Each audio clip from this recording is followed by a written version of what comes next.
it's John again.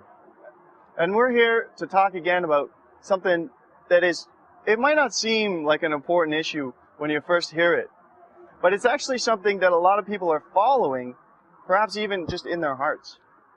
And the issue is this idea and this attitude, this will that people should sell their very souls. And some people think it's laughable. But there are artists and musicians who've put forth this idea that they've sold their soul for their fame, for their money.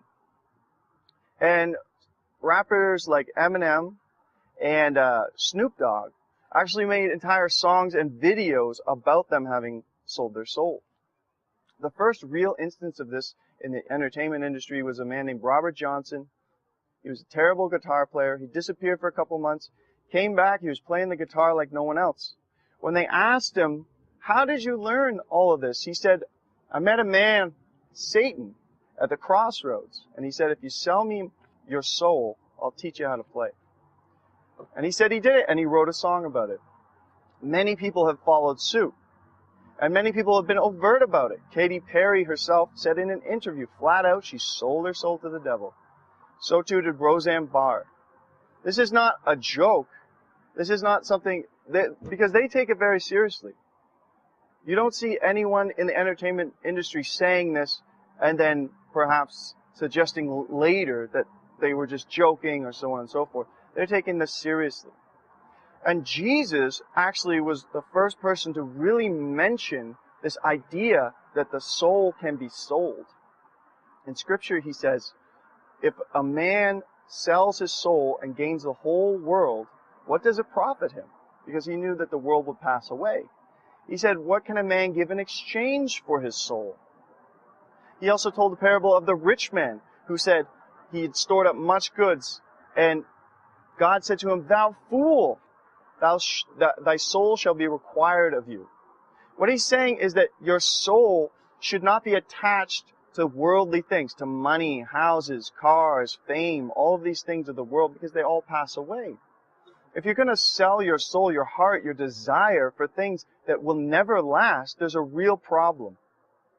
And what can you give in exchange for your soul? How do you buy your soul back? Eminem said he sold his soul, he can't get it back. And he really believes that. I want to tell you that if any of you have engaged in this, you've thought about it, and you've seeked this out in any way, that you realize that the blood of Christ pays for all sins, and He is the only way to buy your soul back. This is very serious, because people do this in earnest.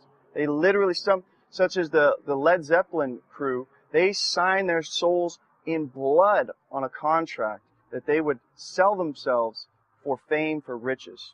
This literally happened, and this is a very historical thing.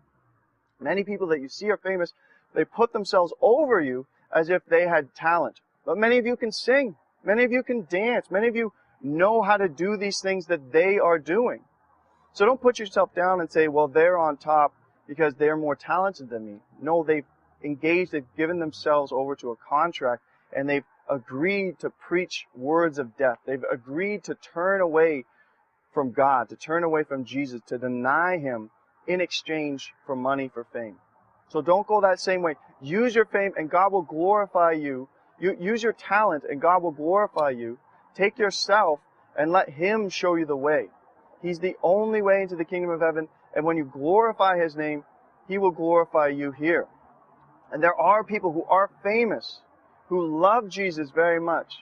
And for example, at our church, Lenny Kravitz recently contacted us. He met with our pastor. He loves the Lord. He's a famous guy. But he loves Jesus, and he tells other celebrities about Jesus Christ. I hope that you would not look at these people who are selling their souls and say that they are great, that they have done something wonderful. They have not. They've given themselves over, and they've lost everything just for the name of something they will lose when they die.